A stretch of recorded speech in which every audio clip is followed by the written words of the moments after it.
ինչ պետք է անենք մենք։ Մենք պետք է շրջենք պատմության անիվը։ Ապրիլի 24-ը պիտի դառնա մեր վերածնունդի օրը։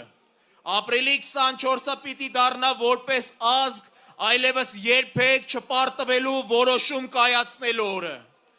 Մենք պետք է հենց այստեղ, այս խորհրդանշական օրը, ինքներս մեզ խոստանանք, որ այլևս երբեք չենք պարտվելու, այլևս երբեք թույլ չենք տալու մեզ կոտորել,